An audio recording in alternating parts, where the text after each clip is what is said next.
made on Ridgeway Sports Podcast, episode 91. Hunter Keister. I am joined with Mac, back here for another one live Saturday night. Let's go. And we are back to recap a wild week and the week that just keeps on going. If you know anything about the college football, you know the playoffs are going on. And for us two, being big Michigan Wolverine fans, it's been a big week already with the semifinal, and now obviously a little bit spoiler. Michigan has made the national championship. If you didn't know, if you lived under a rock, they've made the national championship and will play the Washington Huskies on Monday night. So we got that to talk about in this podcast. We're also going to talk about the Sugar Bowl, which happened between Washington and the Texas Longhorns. We'll talk about that. We'll talk about Michigan's game in the Rose Bowl versus Alabama, which turned out to be, honestly, one of the best bowl games to date. And to be honest, two of the best playoff games we've seen ever. And it was crazy that they happened on the same year. Because especially for semifinal games, compared to what we've seen with the 14 playoff, this was absolutely electric. Two incredible games.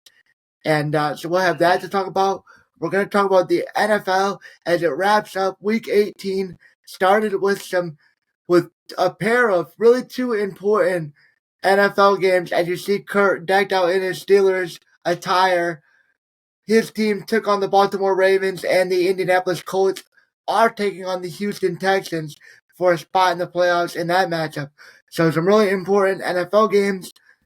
And then obviously we got the college football playoffs and just whatever we feel like highlighting to cap it off. So let's get into it. Just keeping it rolling, getting right back into it like we said we wanted to. Kurt, I guess we'll just get it started. And to start, let's start Michigan, Bama, Rose Bowl. I guess just give a reaction. I mean, wow. Right? Just wow. Yeah, I just had a feeling. I knew that with just our past history of doing the most Michigan-esque things and just the way it started, I was like, oh man, here we go. I mean, first play, JJ throws a pick near the sidelines. Should have never even threw the ball. I mean, he had Roman Wilson on a quick out route.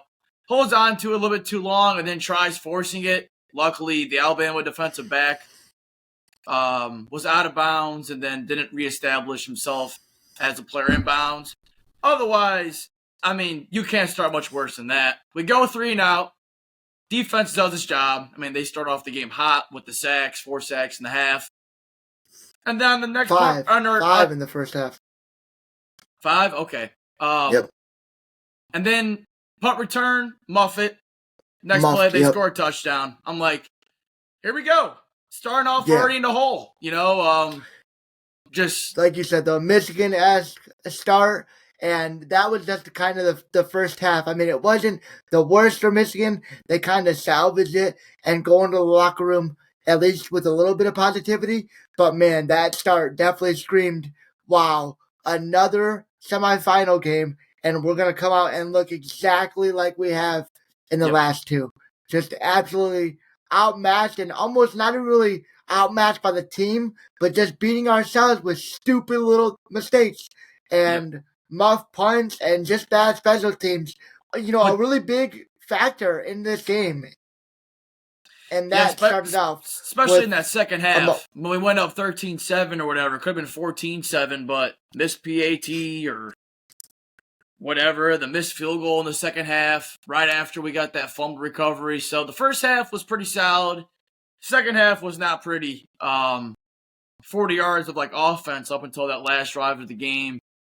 But as we remember, I mean, I was definitely feeling, I was like, you know, we're hanging in there. The defense played phenomenal. Nothing you can say about that. I mean, they played A++, just holding that offense. With Milroe, I mean, the sacks, the pressures, the timely stops, but out physically and out manning Bama really in the trenches. We were able to get that final stop after the offense got that 13-20, comeback game tying drive. About a minute left. Talk about the Defense. composure from JJ, though, to go 75 yards on a really tough Bama defense, making some incredible throws, highlighted by, a perfect throw that actually gets tipped. You can see it in the video. It gets tipped, and then Roman Wilson makes a crazy catch in between two defenders, gets down, and then cuts upfield and gets it all the way down inside the 10-yard line that set up that Michigan touchdown. And just JJ, great throws, good drive, and then they punched it in there. As that was kind of the theme. Me and Kurt looked at each other, and through everything, through all the adversity, we looked at each other and we said, he's scoring it here. He's putting it in the end zone. That's how much faith we had in our quarterback. He was going to put it in the end zone. We didn't know if we were going to win. We didn't know what was going to happen after that. But we knew he was going to, at the very least, take it down and give us a touchdown to tie it. I just knew that we were due for a touchdown. I was like, we went a whole half without scoring. We're due for a touchdown. I know it's coming here, and then, you look at the 4th and 2, big time, go for it play, gutsy call. You had to go for it there. No way you were punting. You hit Corum with the flats. He gets 20 yards. Roman Wilson with a not so smart heads up illegal block behind the back, which, whatever, wasn't the best play. He ended up making up for it.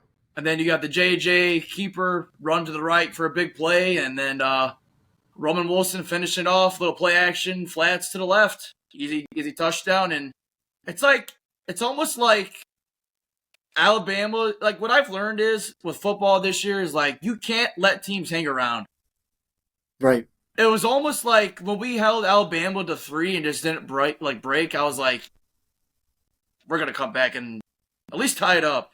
I knew we were at least going to tie it up, but it's like you just can't let these teams hang around in one-score games. When you have great teams in games like this, you have to finish them. You cannot give them life. And, like I said with the defense, just the way they played, that's what they did. They kicked threes, gave us a shot. Kept us in it when our offense was stalled out real bad. All the momentum after we went down and scored just went our way. And the defense, holding them to no points. We get the ball back. And the punt, we put a different punt returner back there, and he muffs it. Luckily, he was able to pick it back up and hold on to it. I mean, that was a heck of a... At the half-yard line. Half-yard line. I was like... Oh, man. Oh, my gosh, dude. I was like, no way. No way. You can't make this up. So, overall, this special teams that day was literally almost the downfall. But yes, and we haven't had any problems like that. So that's why people kept bringing it up to me this week. Your special teams has to be better. And my rebuttal has been they've been fine. They've been fine all year. I think they felt the pressure, and I think you put a freshman. Samaj has been really good with the ball, especially, but a freshman back there is one thing, and then somebody that you don't even see back there. We haven't seen. Whoever that 26 was that had the second muff, we haven't seen him back there much at all. So, this is way too much. This is way too important of a game for you guys to be rotating through your punt returners. Give me a break. And it was almost catastrophic, like you said. And a safety or a fumble recovery for a touchdown. Thinking about that, if we would have lost on something like that, we'd be sick. We'd still be sick. Right. That might have been the dagger into my heart, honestly. But no, Michigan survives that. JJ drives him down. Like we said, we knew that he'd give us a chance. Defense kept us in it when the offense couldn't score for an entire half. The defense was able to keep us in it. And that's what great teams are able to do. And that's why ultimately Michigan makes it to overtime. They force overtime with a touchdown drive and a stop on defense. And then they make it to overtime. And it's Blake Corum. Second play from overtime with an amazing jump cut, like some great blocks, but Blake Corum with an absolutely amazing jump cut to free himself to the left side, barrel over a couple Alabama defenders on his way to the end zone. He doesn't even have to chance it, doesn't even put us in goal line. He says, I'm putting it in the end zone right here to break the Michigan career rushing records and really to cement himself as one of the best, easily top 5 Michigan running backs of all time. People are already calling him the best, and so I'm going to call him top 5, and I'm going to say easily top 5. And with that, he broke the record at the school, and no bigger way to break it, no better way to break it to put your team on top.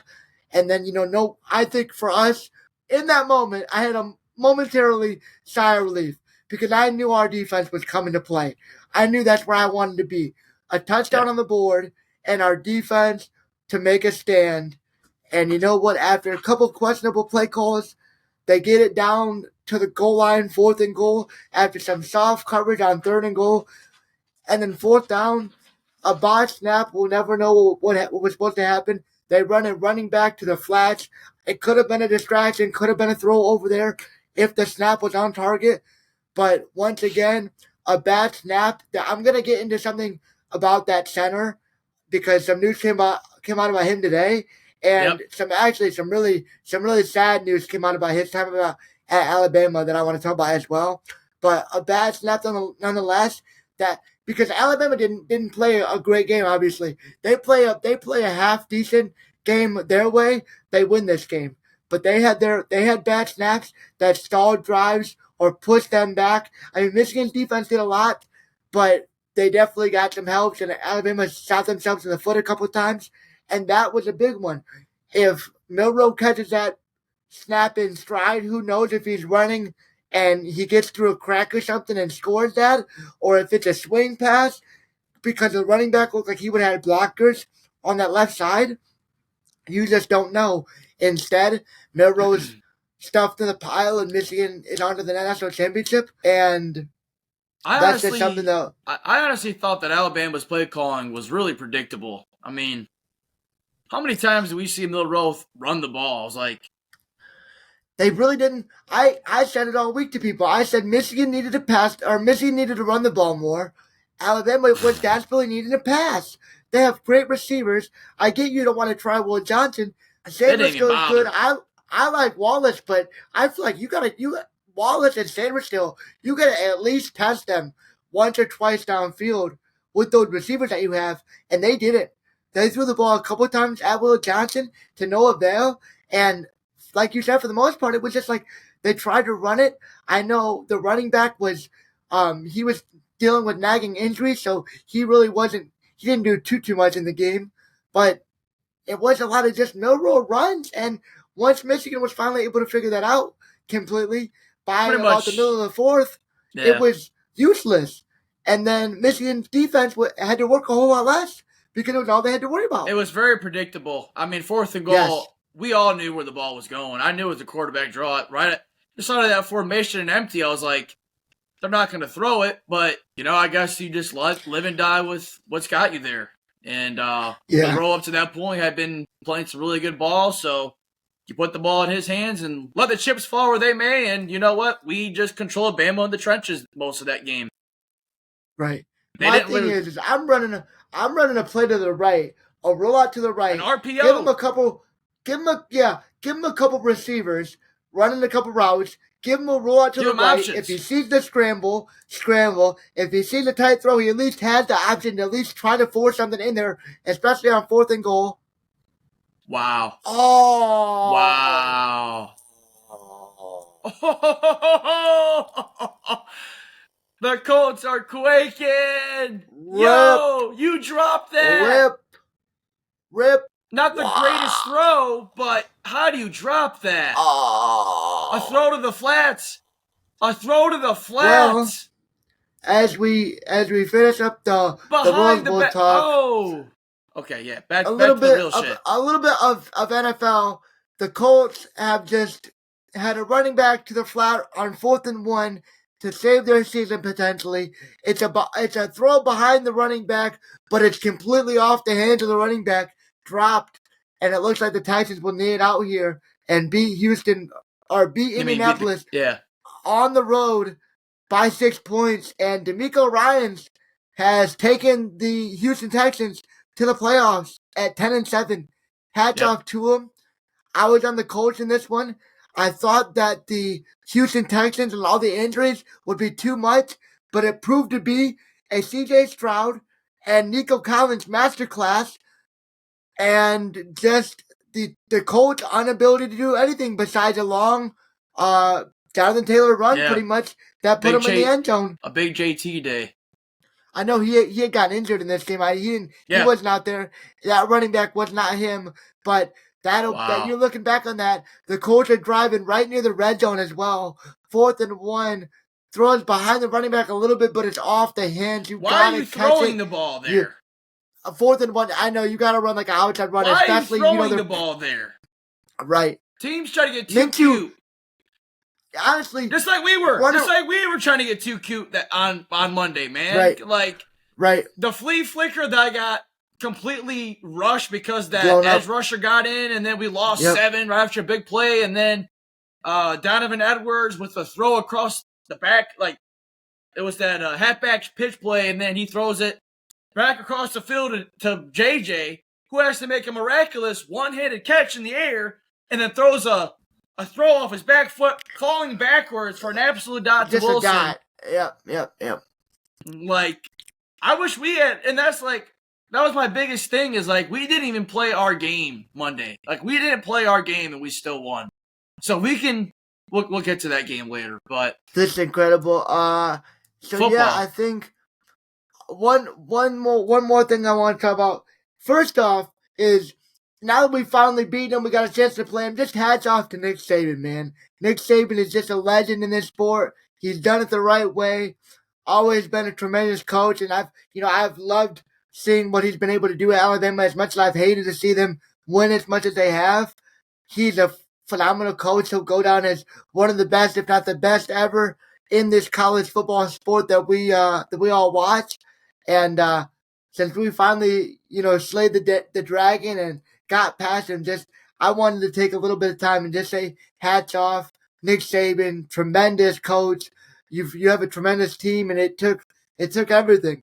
It took us not playing the best. It took a sloppy performance. It took everything we had. It took overtime. We slayed the dragon, and just it took 60+ minutes to win that. Yeah, you're right. 60+. It wasn't easy. It wasn't going to be easy. SEC, they're no slouch. SEC champion, and just once again, hats off to Bama on an incredible season. You beat Georgia after their tremendous 20+ game win streak. To finally win back the SEC after all that noise that Georgia was able to talk and how they were talking about running the SEC. Nick Saban finally shuts that down, makes the playoffs after people say that he shouldn't be there, and his team comes one play away from tying it up and forcing it on overtime. Then you never know what happens. So hats off to him. That's what I wanted to add in this one. And then some somber news. This center, Kurt, kind of smirked, and I'll get to why he did that in a second. This Alabama center had death threats and his home address leaked with his family. It's people getting his family involved in this stuff too. So this was a somber end to this Alabama center career.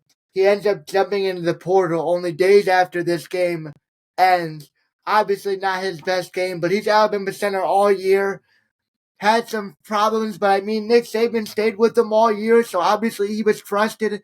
And just for you guys, a highly respected fan base that I really don't hear this happen to or happen with a whole lot. This just unacceptable behavior to do that to your center that did that to you, I think that classless. Yeah, I think that's pretty terrible. Come on now, y'all. Yeah. Be better. I get the passion. Be better. I get being mad, but Stroud, some of them snaps were mishandled by Stroud, and not bad snaps. Some of them. You mean I know Milrow. He had a couple bad snaps. Yeah. Milrow. Yeah. I'm watching football and getting too many names mixed up. Milrow. Yeah. It's weird because there was a couple of times. It was actually, I remember it happened once really early in the game, and then I remember they were driving towards our side of the field, and then he snapped it back twice and pushed them back after they were starting to get the ball rolling a little bit. So it wasn't like it just happened out of nowhere. And kind of like what Tony had told us over on his little thing, he had been having snapping issues all season. So this didn't just come out of nowhere. And in big games like this, all the little things matter. All the little things matter. Yeah, and then just some honestly, I guess just some more comical if you're looking at it from our perspective. So this center jumps in the transfer portal, and is quickly scooped up by none other than our arch nemesis in Columbus, Ohio State. So he plays this game and looks absolutely awful in this game against Michigan. And Ohio State say they want to give him a little bit of redemption and they want to give him another crack at Michigan next year. So he'll have to take that as he decides to join the Buckeyes from Alabama. Yeah, I just thought that was crazy how that Bama was fans today. did him. And then he jumps into, today he announces his commitment to Ohio State. So there was that to end our little Rose Bowl coverage. Obviously, that is Michigan's side as they punch their ticket to the national championship in Houston on Monday night. And let's go to the Super Bowl in New Orleans, where the other side was to be figured out between the Washington Huskies and the Texas Longhorns. This game wasn't Washington favored by a couple points? No, Texas was favored by Texas 4. Was 4. Yep, by 4. Texas by 4. I remember now. Yep. Texas by 4. So, Kurt, I guess talk about this game. Talk about your reaction to Texas first. Obviously, we know that they were on the losing end of this one. Yeah, I went with Washington to cover and to stay in this game, but I didn't think they'd win it. I knew that Washington's offense would really put the pressure on Texas. Yeah, man, they just came up small. Kind of what you told me Monday night, Quinn Ewers just couldn't get the ball up over that line. Just a lot of bad passes. I didn't really see Texas run the ball a whole lot, so that was kind of interesting. I thought they're a little bit too pass heavy. And they got a really good back. Yep. They had a couple injuries in the running back field, but maybe that freshman Baxter should have been used more because he's going to be lethal for Texas. I get you're down next couple of maybe seasons. A score or two, but you got to have some kind of balance. You can't throw it every time, man. You got to have some kind of balance there, especially with what I think is that I think Washington's a little weak in the trenches, to be honest. So I think that could have been something they exposed more, but they didn't. And Michael Penix Jr. just absolutely lit them up, man. Dots everywhere. I want to say he probably had, at least 400 yards passing. 420 or 430 yards in that game passing. Absolutely lit them up and really worked their secondary. They pretty much just played ball control the second half. Washington did. And, when you're up and you just keep the ball, keep that clock ticking, and Texas can't score, they're just chilling the sidelines. That's how you do it, man. And Washington just made plays. They made plays, and Texas didn't. They were the favorite by 4, and I don't know, look like me, they played kind of scared, to be honest. Washington was playing loose. Penix was back there chilling, making a sandwich, just throwing it wherever he wanted, man. Those receivers are no joke. They got some very good if skill these position teams players. Want to play, both sides definitely for sure. If these teams want to play in their new respective conferences with Texas, SEC, Washington, obviously big, whatever you want to call it, can't even call it 10 anymore.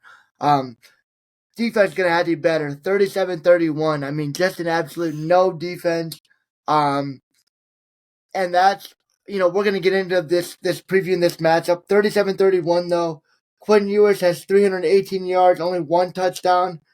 Running back, like I said, Baxter, 64 yards, 1 touchdown, but he averaged 7.1 a carry on 9 rushes. Blue, other running back, 9 rushes, 59 yards, 6.6 a carry. It's not enough. You gotta run the That's ball not more. Enough, you gotta run the ball more. You gotta. When you're playing, Quinn Ewers had 6.8 a carry for 8 carries. All these guys are running the ball, honestly, exceptionally well. And see, that just tells me even more. I'm looking at this. Oh, man, I can't wait to talk about this game. Look at this, man. They're not running the ball at all. They should have absolutely, they could have been more balanced. I mean, they're receiving the ball. They don't have the best day. I mean, Worthy's held to 2 for 45. Sanders was their best receiver for 6 for 75. He was a big go-to target. Texas keeps this game exceptionally close and doesn't play their best at all on offense. And oh man, we'll give Penix his due. He had 29 for 38, 430, 2 touchdowns. Johnson, the running back, 21 rushes for 49 yards, only 2.3 a carry. And he's coming in. He got two touchdowns, but he left late in that fourth quarter. So he's gonna play against Michigan, but he is banged up. So that's a big piece of news. Obviously, Penix can use his legs. He rushed for 31 yards on 3 rushes against Texas. So Michigan, notorious for not really being able to deal with the scrambling quarterback, has got to remember, play Penix just how they did Milroe. I just don't know. I don't remember. I don't think it was because of game script, but I mean, when you're playing a high-powered offense, you got to control the ball. Convert third downs, and I don't know the stats off the top of my head, but if you're running the ball well, man, you gotta control the ball a little bit and not let an offense like Washington see it. Because if they don't have the ball, they can't score, and they're not putting up 38 points on you. But when you keep throwing the ball and you get incompletions and you come off the field, man, you cannot give an offense like that chances. You just can't do it. 2 receivers had over 120 yards receiving on 6 receptions and 5 receptions. So the way that I look at it is, what's his name? Oduzny? He had 125, and Polk had 122. I think Will Johnson neutralizes one of them, and then you got to hope that your pass rush can get there and neutralize that. But we'll talk about the national championship a little bit later on in this podcast. But in this one, we just wanted to talk about the semifinal. Obviously, Washington, Michigan will play in that one. Looking at some of this, just how these two teams played. Washington was 3 for 11 on third down. Texas was 4 for 11. Washington was 1 for 2 on fourth down. Texas over 1. 180 rushing yards given up to Texas, and they were completely unwilling to run the ball, and they still gave up 180 rushing yards to only 100 for Washington.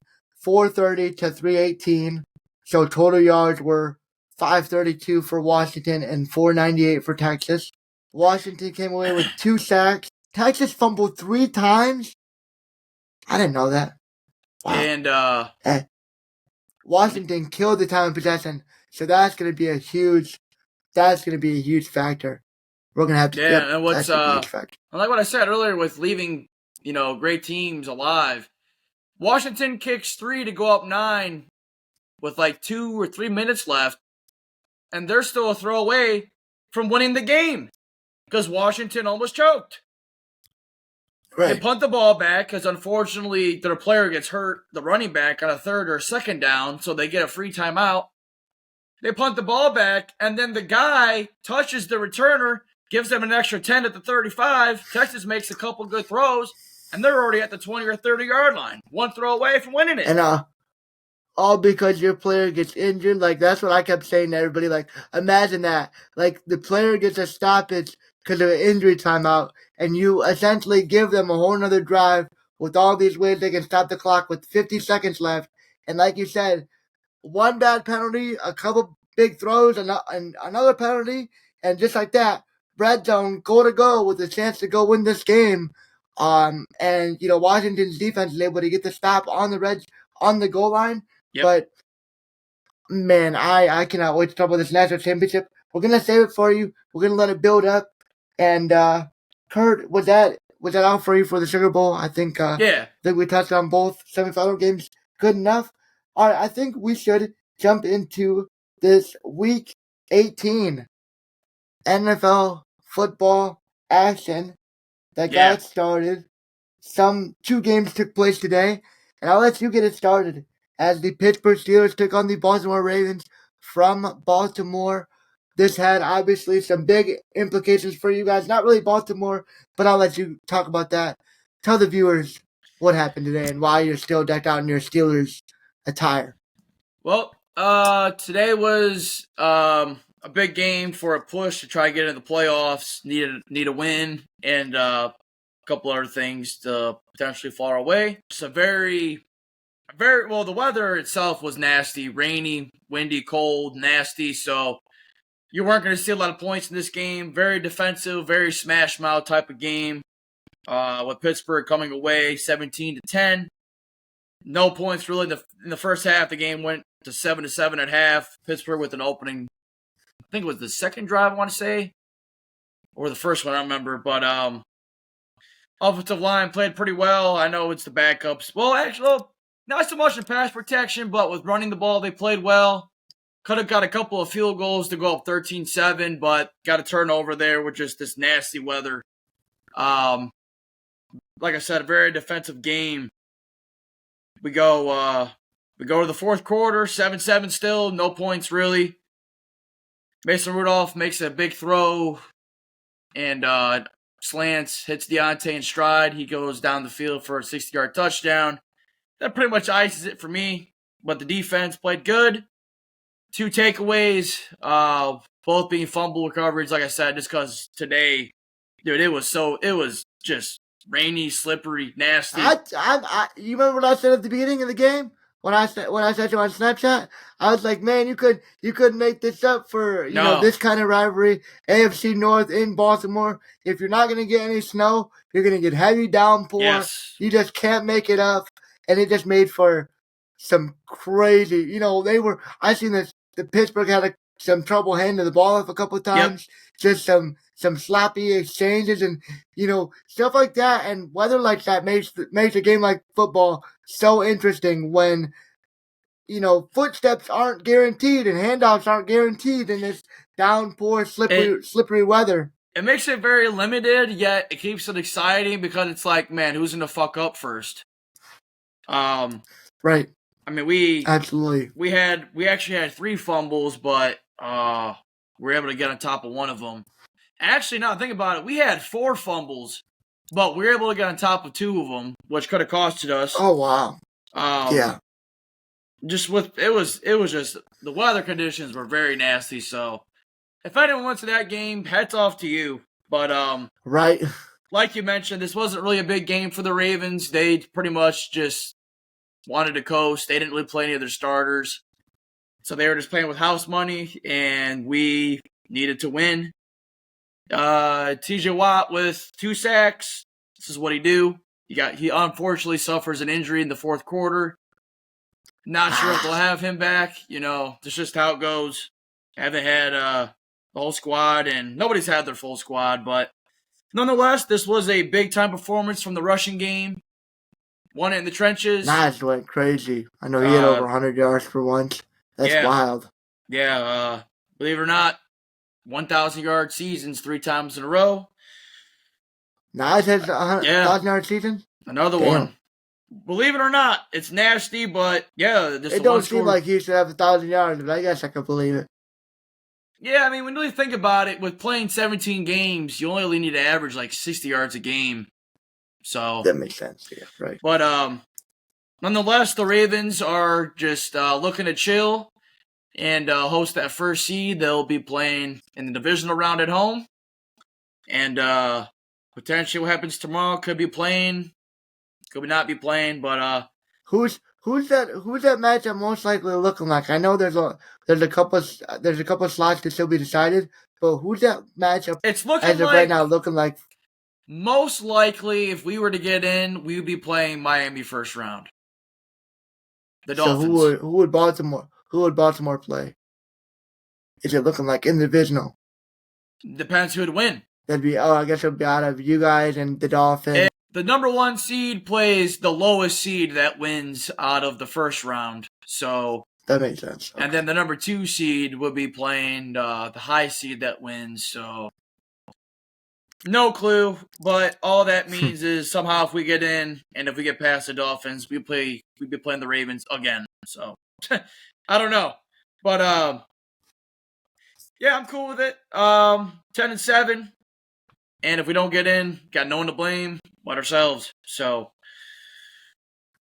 yeah, especially a couple of those games you wish you could have back, you'd be in a little bit better spot. But yeah. playing in the North. It's just a real tough division with, the Browns looking to make it as well, and they got that 5th 3 seed. teams making it from a division is crazy. Yeah, almost having 4 on a year where everybody's healthy. Almost having 4 is absolutely ridiculous, but that division's just crazy, and Pittsburgh missing out at 10-7 is wild when the NFC South is going to have a 9-win champion, most likely. Yeah. So it'd be, right now it's Ravens, Dolphins, Chiefs, Texans, and Browns with 2 spots left. Okay. So that's going to be between the Bills, Pittsburgh, and Jacksonville. So a lot could shake up. Then Dolphins are in there. They got to knock out the Bills. They got the 2nd seed. But that literally will change tomorrow depending on who wins that game. That game is for the division. The wild card, they could go down to the wild card. Yep. If the Bills. So a lot could shake out. It's kind of what makes things exciting, man. It's the last week of the season, and still there's a lot of variables to go.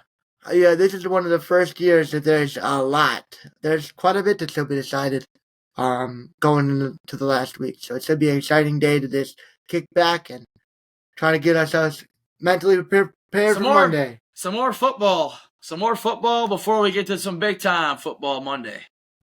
Woo. But what are we hopping into? Some of the games tomorrow, or? Yeah, let's just go. Let's get in there and just get some of these more important matchups. These spicy matchups for Sunday. Week That's 18. What sounds good. For Week 18, obviously, so the Falcons have no chance. The Saints need a win and some help. Yeah. Yes. So the Saints need a win, and I'm guessing a Tampa Bay loss to the Panthers? Yeah, that's not happening. Okay. The Saints played around for too long, and they don't deserve to make it, so they're going to be middle of the pack. Yeah, I'm pretty sure they're in the middle of the pack. I'm pretty sure that's what they would need. Draft pick, like they deserve. They should have tanked because they had no chance of doing anything this season, and they played around. They should have used Jameis some more often, in my opinion, and they stuck with Derek Carr, and now they're going to be probably, 8-9 or 9-8, and right in the middle with no real direction. You gotta do something at quarterback. Okay, so sorry to interrupt you, but I just learned that the Falcons can win the NFC South if they win tomorrow and the Buccaneers lose. So that Bucs Saints game. So the Falcons are still. Yeah, that Bucs Saints game. Falcons Saints. And then Falcons Saints. Yeah, Panthers. Falcons at the Saints is for the winner to potentially pray for the Bucs to collapse to win that division. To the Panthers, that's not fun. The to Panthers another division game. Wait, the Panthers don't have their pick. They can play spoiler, but they only have 2 wins. It's not happening. That's not happening. Yeah, pending a very quaking Tampa Bay choke. I don't see that. Pittsburgh could be knocking at the door of the playoffs at 10-7, and the NFC South is going to have a 9-win champion. Oh, gotta love it, man. Gotta love it. Wild. So there's a little bit to look forward to there. I think obviously the winner of the Saints Falcons is going to sit in their knees and have to watch the end of that game, but most likely it'll be a pretty big Bucs win with them sitting their starters halfway through and no real drama there. So. Yeah, they both play at 1:00, so it'll be happening simultaneously. Right. You snooze, you lose. Falcons, Saints. You guys both had chances to make it. Just some bad losses on both of you guys' parts, and for the Bucs, I mean, they should even be better than what they are, to be honest. They had some bad losses, too. Kind of like what we said, way earlier before the year, 9 wins probably does it. 9 wins. All Tampa has to do is win. I think we said 9-10 wins, and that's about what we got. I thought it'd be the Saints, but, when Derek Carr's in and out of the lineup, and when he's in the lineup, sometimes he shows up, sometimes he doesn't. This is what you get. Most of the time, the team doesn't even show up for him. Yeah, the team... most of the season just seemed like they weren't playing for him. And then Jameis would come in, and Chris Olave would remember how to run a route and catch a ball for once. Just things like that. It was just absurd. A lot of injuries, too, man. Everyone was plagued by injuries, though, so I'm not going to really just give them a free card. Say that. Right. The Saints are always struck with injuries. It's every year. Every year. But, yeah, there's that one. And then, like we mentioned, you have the Jags at Titans. Jags, I'm not sure. I'm going to have to look this up. I don't know if Trevor Lawrence is playing tomorrow, but he is a game-time decision. Game-time decision tomorrow. So, well, that's big. Fingers crossed. I hope he plays and just makes it out free. I don't. It sucks you're even in that spot, but Jacksonville, they quit. And the Jags need to win. The Jags need to win. Like another spot, just like a lot of these teams that we're mentioning. They were 8-3. 8-3 at one point. Oh man. 8-3, wow. And they absolutely choked. 1-4. 1-4 to finish out the year. Yeah, and now they were looking to contend with for that one seed, and then they just I remember that. I remember that. Trevor Lawrence kind of got banged up, and next thing you know, they're 1-4, and now they got to play a Texans team with not a whole lot to gain from losing. Yeah, and they don't really have a whole lot to gain position-wise from losing. Already having 5 wins, so they may try to play a little. Spoiler against they're rival. They're going to be playing. Try to keep out the playoffs. They announced they're starting Ryan Tannehill, so I don't know what to make of that. But I don't know why you don't keep Tanny Levis in there. Masterclass to keep out the Jags. Tanny Masterclass. Potentially. Wow. Potentially. That's a big game. Moving down. The Lions and the Vikings. I mean, I think that line should probably be a little bit more than. Yeah, they're going to be resting because they can't move up and seeding wise. That makes sense. Due to the the referee job last Saturday, Detroit can Detroit got just absolutely one of the worst displays of refereeing. Sickening. Just absolutely awful. Yeah, Dallas, count your chickens. Count your chickens on that one. Literally. But so you're on the NFC side, you got some interesting stuff to go down at 4:00. You're talking Bears going to Chicago. Green Bay wins, and they are in the playoffs. Oh wow, 9-8, they can still make it. That's surprising. After same spot like last year, win and get in against Detroit. Rodgers chokes. See if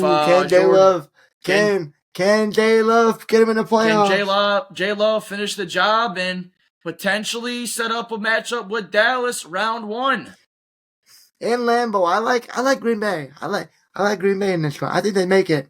I think so too. They'll probably make it. I think so too. I probably roll Green Bay in that one. Also at 4:20, you got I just mentioned them, Cowboys going to Washington. Dallas wins. They win that division. They get the 2nd seed. And Philly is playing the Giants at 4:20. So those 2 games are still up in the air to decide who wins the East. And talk about a choke job from Philly. I mean, the Cowboys obviously having their luck, obviously getting luck against Detroit, but they weren't playing the best before that. But the Eagles too, just both these teams now finish out the season the way you would want. And now another scenario. These 2 teams fade on the stretch comes down to week 18 to decide. All Dallas has to do is win, and they win the division. Wow. I didn't think Philly would fade, but they faded. They absolutely faded. But, that's how the cookie crumbles, man. That's how the cookie crumbles. That's how it goes sometimes. Dallas getting 13 points. The Commanders have nothing to gain. Rivera and his staff is looking to get fired. I've seen reports pretty much all week that he's going to get fired. He'll be gone come Black Monday. The Commanders will lay over Cowboys to get this win and lock up the division. Then they'll get the division and the 2 seed, you said? So that's pretty big, and that'll push Philly down to that. So about 5. About 5. They'll probably go play the Bucks or whoever wins that South. Right. So interesting matchups. And then, that's really about it for the 4:00 game. Seattle needs 6 prayers to get in. We pretty much took care of them, so they're not going to get in. And then, obviously. Oh, yeah. The biggest game, should be probably the biggest game, I would say, is The Buffalo Bills going to the Miami Dolphins for, again, another division game to win the division. Oh yeah, this one is wild. Division winner gets the 2 seed basically. Loser gets the wild card. Just an absolutely insane matchup. And this one I was gonna say I was hoping that maybe the Dolphins would have to go to Buffalo and play in the cold January in Buffalo, but nope. They get the comfort of their home at least. And the Dolphins are dogs, 2.5-point dogs at home. Yeah, that's pretty disrespectful. I believe it because during that Ravens shellacking, they unfortunately suffered a couple of injuries. A lot of guys look. Yeah, okay. They lost Bradley Chubb, and they already lost another pass rusher, Jalen Phillips, I think was his name. Yeah, Phillips. Yeah, and they also Waddle's questionable, Mostert's questionable. Xavier Howard, one of their corners next to Ramsey's He's gone. Out. Yep. So Holland, the safety's questionable. Yeah. Jerome Baker's questionable in this game. Wow, that just fits in more to the Bills, who aren't really missing anybody that they weren't missing already. No. Screams a Buffalo win to me. You know, obviously with division games, you never really know. But for the most part, Buffalo has pretty much owned Miami. Pretty sure if I recall, I want to say out of like the last 11 matchups, Buffalo's won like 9 out of the past 11. So anything can happen, but I think Buffalo is probably playing better ball than Miami is right now. So I'd probably lean more that way. But unless we get a Allen performance. Yeah, unless we get a Joe Allen performance tomorrow night, I think the Bills will find a way to win this game, whether it be by 1, 2, 3, or 4 points. Doesn't matter. They just I'd probably roll with Buffalo covering the -2.5. I'd probably roll that way. For sure. And they'll probably get in this thing. Yeah, can't say I would be mad at that. Sorry about that, Kurt, but I think I'd rather see the Buffalo Bills play in the playoffs than whatever you guys can muster, especially if TJ Watt can't go. Yeah. Absolutely. When you lose two win teams in a span of 4 days, you don't deserve it. So.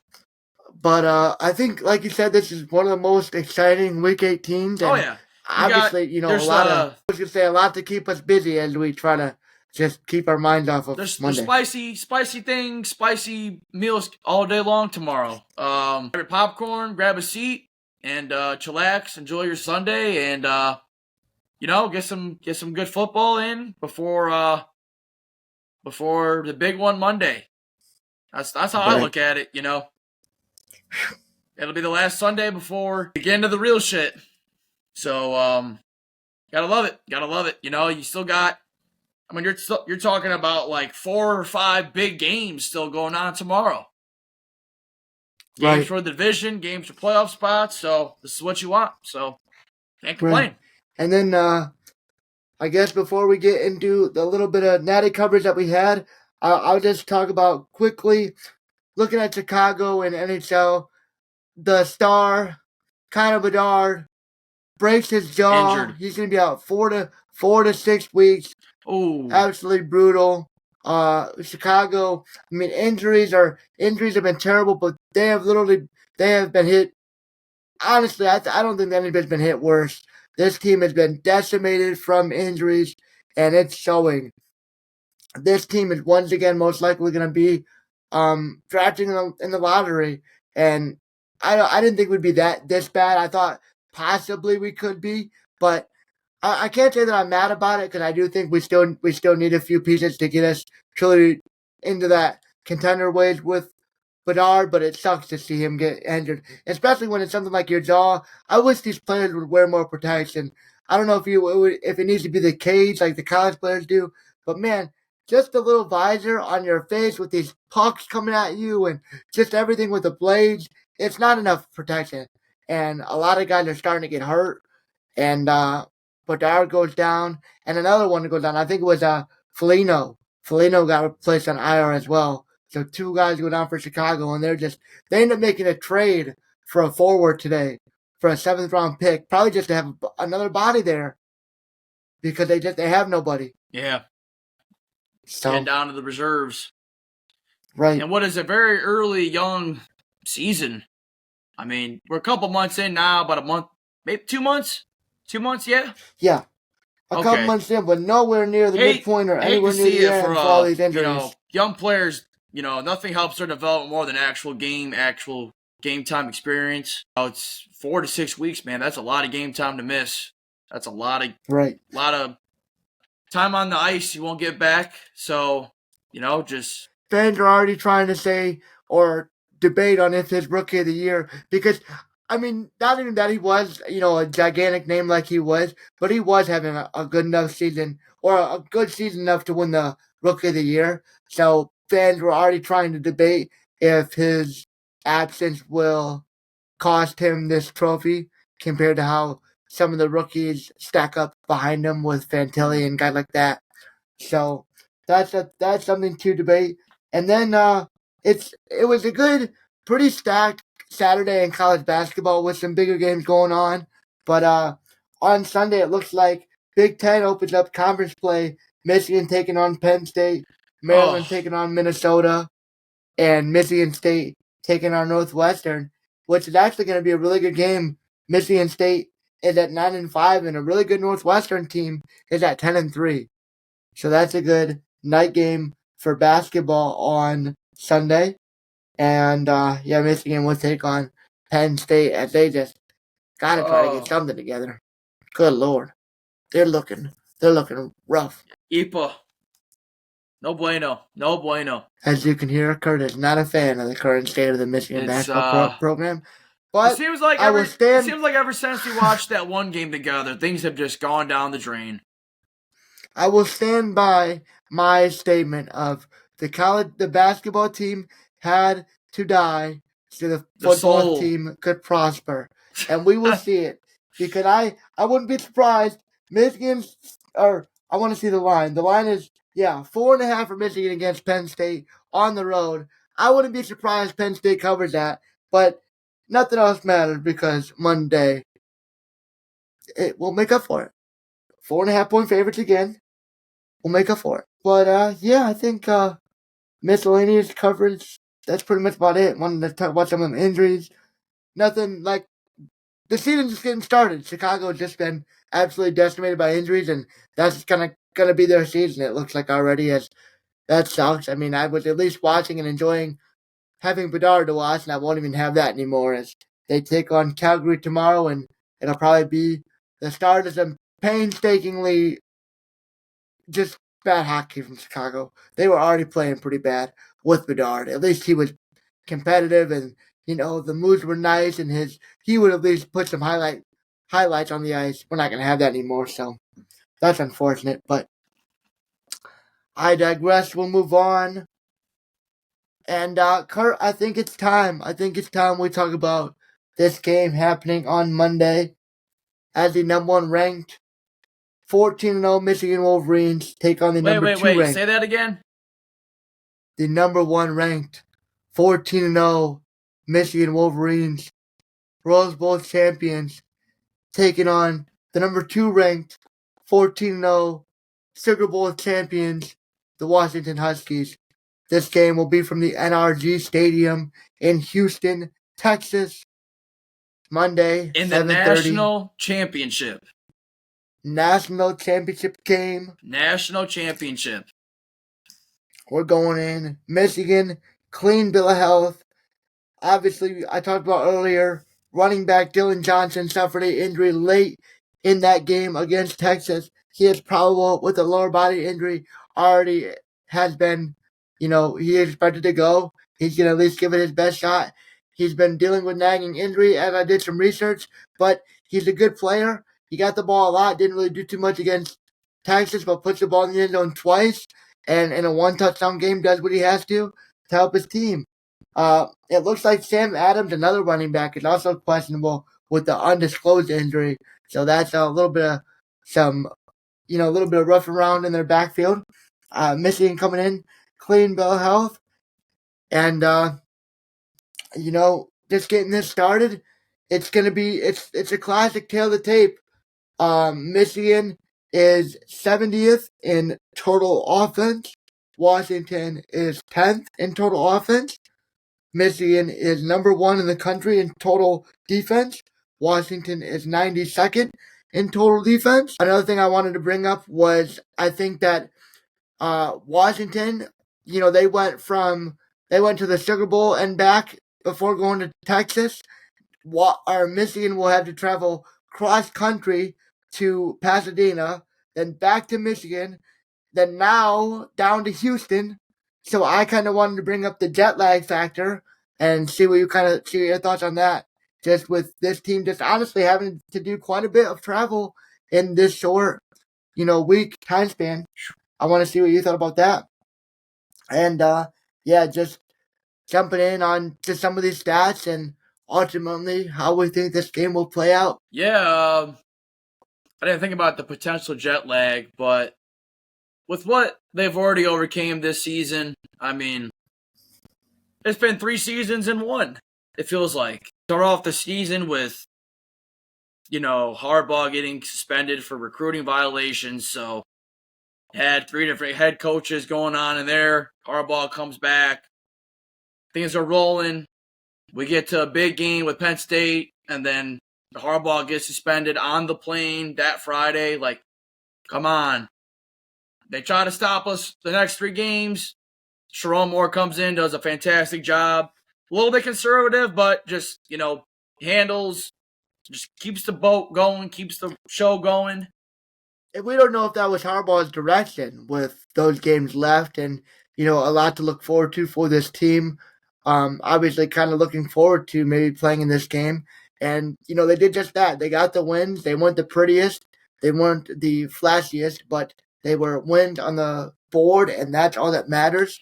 And, especially with, like you said, losing your coach a day before a tremendously huge road game against a top 15 program who really wants to beat you, who hadn't had success against you in some years, and had a team who thought they could go out there and do it. And you got to go and play the game after your coach gets suspended on the plane. So, like you said, a lot to this team had been through so much. So, I do agree with that. I do agree with that. It's not gonna be flashy, but it gets the job done, and we get those wins. We get Harbaugh back for the Big Ten championship game. We were there. That was cool. Shut out Iowa. Let's bring it to the Rose Bowl. Harbaugh gets finally his first win. First playoff win for us in history. And here we are. So I don't expect anything to slow this thing down other than us beating ourselves at this point. Yeah, absolutely. As we get into it, like we said when we talked about it, and Kurt just mentioned it even more, I truly believe this Michigan team is at a point, and I cannot believe I'm finally saying this. They're the best team in the country. The matchup they played, who was in front of them, especially scheduled. You can say what you want. They're the best team in the country. They're the best team in the playoffs right now, and I believe that. And the next best team with me, I'm not discrediting Washington. They've been discredited all year, but it was Alabama. It was still Alabama with all the pieces and Nick Saban. It was still Alabama to me was that next best team. And Michigan finds a way, even playing as sloppy as they did, to get a win. Now, I don't think it'll be easy. Washington has a great offense for a reason. People can say what they want about who Michigan has played, but I'll say the same thing about who Washington has played or who that offense has faced. Penix has been great, and I think a lot of people would agree with me, if you saw him in that Sugar Bowl, he played with a force field around him. Now, what I'll give to Michigan's credit, they don't just blitz 4, 5, 6 guys regularly. They're running stunts and twisters and just some crazy stuff that I don't see ran a lot. With just some guys moving in and out and stunts and just honestly just some crazy defensive setups. And honestly, it worked to perfection on some blitzes.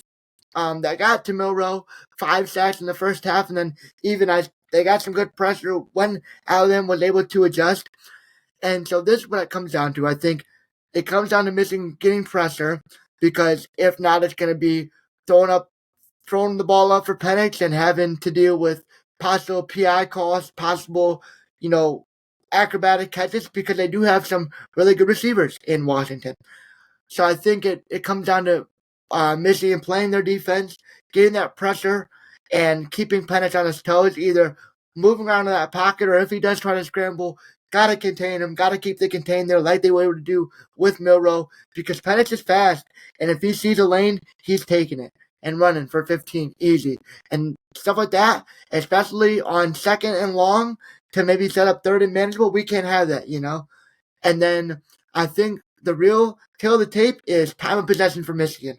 That's one of my biggest factors is going to be running the ball, controlling the clock, and ultimately keeping Penix at bay and on the sideline as much as we can. And controlling that time of possession, controlling the ball and keeping the ball where we want it and our defense on the sideline and rested. Yeah, offensively speaking, I'll be curious to see if they kind of go back to more vanilla stuff because last week they threw a lot of different kind of formations and complex plays that we had not seen a whole lot of this year. A lot of different big 12-man formations mixed in with two backs in the backfield and then different sets with the receivers. So I'll be kind of curious to see if they kind of get more to this off the trenches, running the ball more because we didn't do a whole lot of that last week. And that was probably more out of respect for Bama because they were able to play our ground game well when they needed to. But we really threw the ball through the air a lot more than I would have liked to see. And I'll be curious to see, I didn't see a whole lot of Loveland last week. I also think Alabama keyed in a lot on him, so I think we'll be looking to utilize him. See if you get into it more. I didn't really see him do anything we didn't really throw it his way. But I think the key is going to be ground and pound because I don't know if Washington is really about it in the trenches like that, I mean, Texas, lackluster rushing attack, still 100 yards, right? Yeah. So, I mean, just that, 6 to carry for both their backs. I could see Blake easily if they're getting 6, and if Blake Corum gets 5 to carry, Michigan wins this game easy. If he's averaging around 5 to carry, Michigan's controlling the clock. They're getting first downs, and that means they're at least putting up points, if not touchdowns, field goals, and I think that'll be enough because you get Penix off balance, you get him flustered, and then maybe you get him behind a little bit. I think that really plays into Michigan's cards. I think Penix is a little more different than Milroe. Milroe, his first instinct is to instantly just break the pocket and run. I think Penix is more or less looking to extend the play and just throw it, just throw on the run. And he'll definitely stay in the pocket and get his. I don't doubt that. But I know that our defense is a lot better than Texas's, and that pass rush is going to be there, no doubt, with Mason Graham, Chris Jenkins, Grant, McGregor, if he actually gets the snaps, Harrell.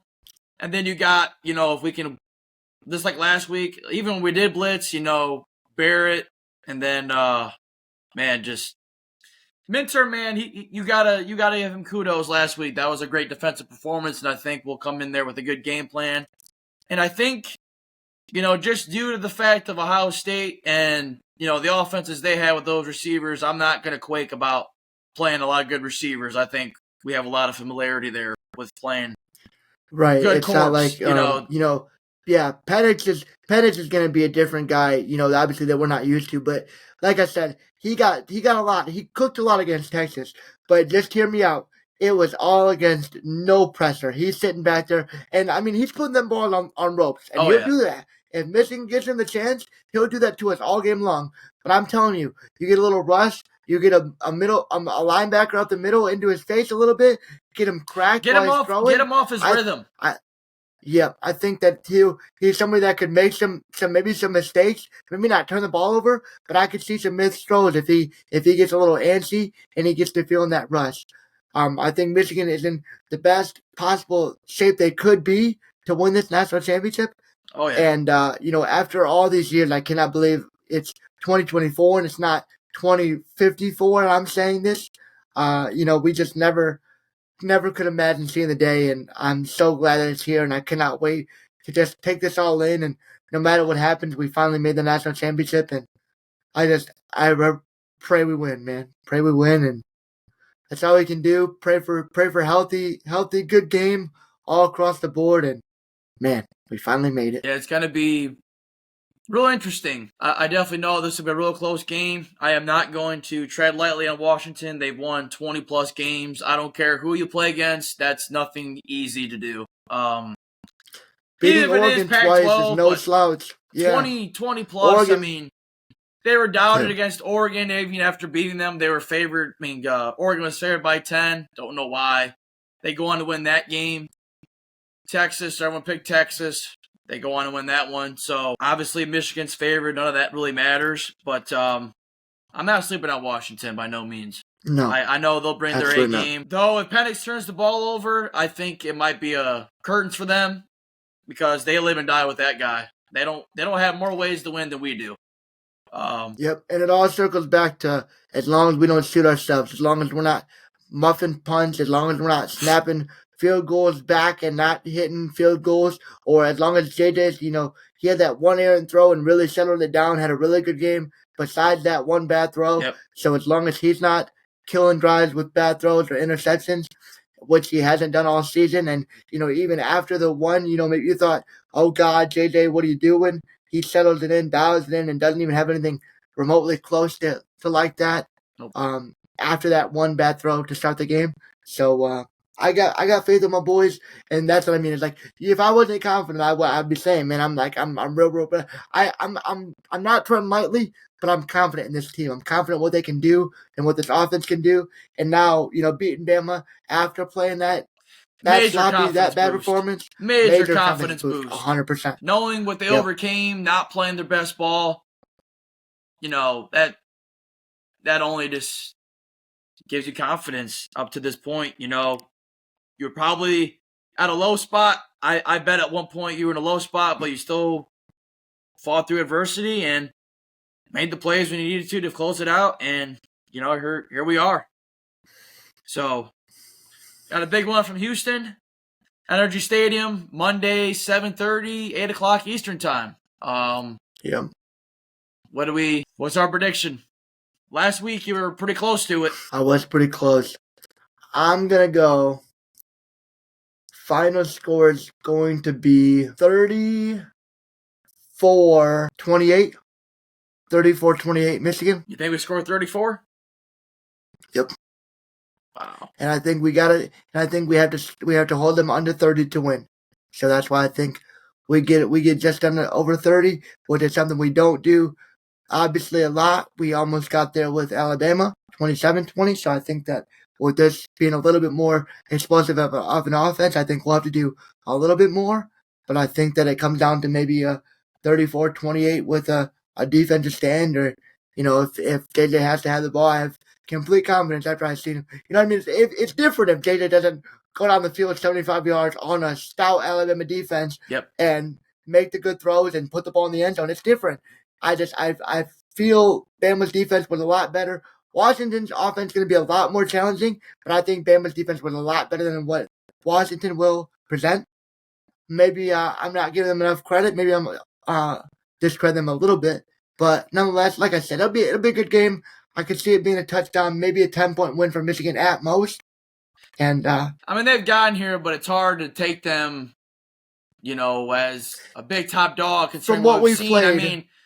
Just from what we've seen. Just from watching that Oregon-Washington game where they allowed a touchdown in 2 plays in like 30 seconds, I was like, how do you allow that to happen? What are you doing here? If Michigan plays their game, controls the clock, they're running for 4 or 5 a play, and Corn's feasting. Yeah. Ends up with like 80 yards, a couple of scores, and JJ doesn't turn the ball over. I don't see why Michigan loses. I don't see how Michigan loses this game. Because if they were going to lose because of a sloppy game, it was going to be last week. Yep. If it was going to be a sloppy, God dang it, Michigan, you did it again, it was going to be last week against Alabama, in a game they truly deserved to lose in almost every fashion. They didn't do a whole lot right, except for defense, and somehow they get out of that with a win. And now, Washington's been doubted. They're gonna have the monkey on their back once again, being doubted again. So I expect their A game, but I just think they haven't seen anything like us. And I gotta put the faith in my boys. So at this point, with the line being at -4, we're going Michigan -4, 34, 27-28 final from Houston. Michigan gets the first outright natty since 1946. And we party like the 97 one was shared with Nebraska, so whatever. Yeah. I have Michigan winning 28-24 with a last stand on the defense, and I have Blake Corum for MVP with this game. 28-24. Yeah, I think we score probably about 4. I think we'll get to. If we can get to 30, I'll feel really good, but I like 28. I think we'll get to that 27, 28 range. If we get 30 plus, though, I think we'll win. I don't know if Washington scores 30. That'd be. Yeah. If we score 30. 28-24, just thinking about that. 28-24, they got the ball. We got to make a defensive stand. A field goal can't beat us, and we're up by 4. Oh, man. But if for some god reason we hold them to below 20, I think we win this easy. Below 20? Oh, man. If we somehow hold them to below 20, we win this easy. I think it's a rout. But I like them to score about 23, 24, maybe 27. Yeah. I don't even know about that much. I think either team gets over 30, that team wins. So that's why I said Michigan gets over 30. And then, but that's what I mean. Washington, to me, they're right around 24 to 28 points as long as our defense does what they need to. As long as, and I know you're not going to like to hear this, but the Baltimore Wolverines are en route to Texas. And to me, I like it because John Harbaugh is going to be there, but he's also bringing Mike McDonald. And you know what that screams to me? Group study session. Let's get it popping. Give me every brain that we can have looking at this team and rooting for us as we can. And so when I heard that, I sent that to you, but I was also like, I like that, man. Shout out to Big Mike, the one who was here a couple years ago. Shout out to whatever Baltimore, staff comes down, taking away from their prep to help us out. But shout out to Mike and John for coming and I think that'll be dope. Hopefully they can give us some insight or just some different looks that maybe we haven't seen. Shout out to Mike, not John. Right. Shout out to Mike. Oh, come on. No, what's crazy is they're actually from Ohio, Toledo. I know it's wild. That's wild. But no, it's crazy how this whole timing thing works. I mean, NFL is on a Saturday, college is on a Monday. Wild. Yeah. But I think we're in for obviously I hope it's not going to be close, but I think we're in for a good national championship, unlike what we saw last year. A continuation of what we saw from last Monday. I think this will be a great game. I see some points scored big time. And hope it's a good one. Referees, stay out of this. Let them play. Yes. And clear cut. Down the middle, like we said last week. And for the most part, I would say I can't even really think of any calls I don't like. Other than roughing the punter, that was really it. That should have been called. Yes, and the one where JJ got knocked way out of bounds. But whatever. See, all right, so that's two 15-yard calls that don't get called, and in a 7-point game, I'll take it. So, like I said last week, referees both sides. I don't want to have it be the reason we win, especially now with the national championship. And I definitely don't want it to be the reason we lose. Call it straight down the middle, 50-50. It's going to be an excellent national championship. Hats off to Washington for making it. Hats off to our Michigan Wolverines. We're both expecting we're going to get it done. Let's go. I think that'll pretty much do it. I think that'll close it out. Yeah. Episode 91 of this podcast is in the books.